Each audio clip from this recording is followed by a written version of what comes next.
আসসালামু আলাইকুম রহমতুল্লাহ। আলহামদুলিল্লাহ আলহামদুলিল্লাহ নাহমাদুহু ওয়া নুসাল্লি আলা রাসূলিহিল কারীম। ক্বালা নবী সাল্লাল্লাহু আলাইহি ওয়াসাল্লাম, রগিমা আনফুহু রগিমা আনফুহু রগিমা আনফুহু। কিলা মাইয়া রাসূলুল্লাহ সাল্লাল্লাহু আলাইহি ওয়াসাল্লাম, ক্বালা মান আদরাকা ওয়ালিদাইহি ইনদাল কিবারা আহাদাহুমা আও কিলাহুমা সুম্মা লাম ইয়াদখুলিল জান্নাহ আও কামা ক্বালা আলাইহিস সালাতু ওয়াসসালাম।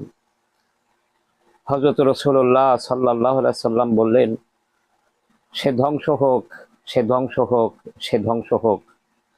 উপস্থিত সাহাবায়ে কিরাম নবীজির কাছে জিজ্ঞেস করলেন, হে আল্লাহ রাসূল, কোন ব্যক্তির সম্পর্কে আপনি এমন মন্তব্য করলেন? রাসূলুল্লাহ সাল্লাল্লাহু আলাইহি সাল্লাম বললেন, যে ব্যক্তি তার মাতা পিতার কাউকে অথবা উভয়কে বার্ধক্য অবস্থায় পেল অথচ তাদের খেদমত করে জান্নাতে যেতে পারল না, তারা ধ্বংস হয়ে যাক। আল্লাহ তাআলা দুনিয়াতে যে নিয়ামত আমাদেরকে দান করেছেন তার ভিতরে অন্যতম নিয়ামত হলো আমাদের মাতা পিতা।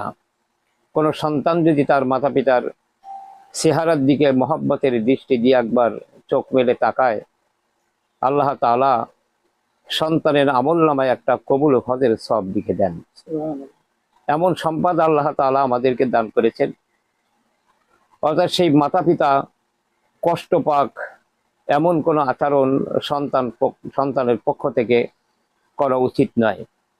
আল্লাহ তাআলা পবিত্র কোরআনের ভিতরে সূরা বনী ইসরাঈলের ভিতরে আল্লাহ তাআলা সন্তানদেরকে লক্ষ্য করে বলেন, ওয়াকুর রব্বিরহামহুমা কামা রব্বায়ানি সগীরা। আল্লাহ তাআলা আমাদেরকে শেখাচ্ছেন যে তোমাদের মাতা পিতার জন্য আমার কাছে এই কথা বলে দোয়া করো। কোরআনুল কারীমের ভিতরে আল্লাহ তাআলা তিনি নিজেই দোয়াটা শিখিয়ে দিচ্ছেন। আমরা জানি যে দোয়াগুলো আমরা করি এই দোয়া কবুলের মালিক হলেন স্বয়ং আল্লাহ। আবার কোরআনের ভিতরে এই দোয়াটা শিখিয়ে দিচ্ছেনও তিনি।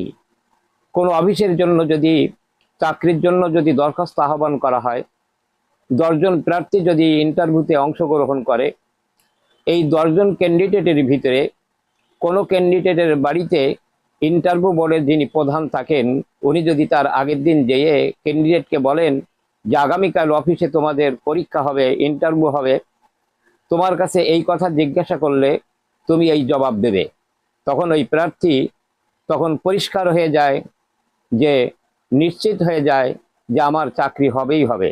কারণ যার কলমের স্বাক্ষরের কারণে আমার চাকরি নিশ্চিত হবে, সেই ইন্টারভিউ বোর্ডের প্রধান যখন আমার বাড়িতে এসে প্রশ্নগুলো শিখিয়ে দিয়ে যাচ্ছেন, তখন এটা তার কাছে নিশ্চিত হয়ে যায় যে এ চাকরি আমার হবেই হবে।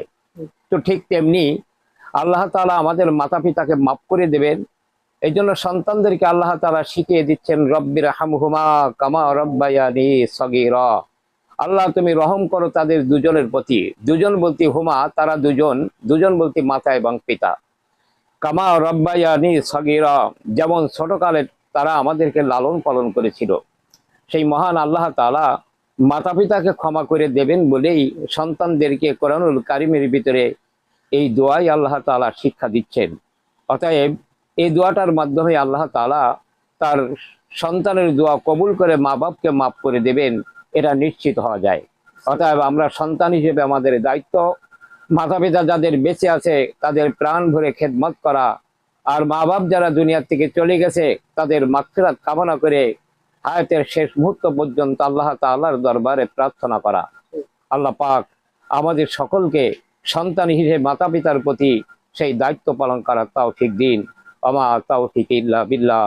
আসসালামু আলাইকুম ওয়া রাহমাতুল্লাহ।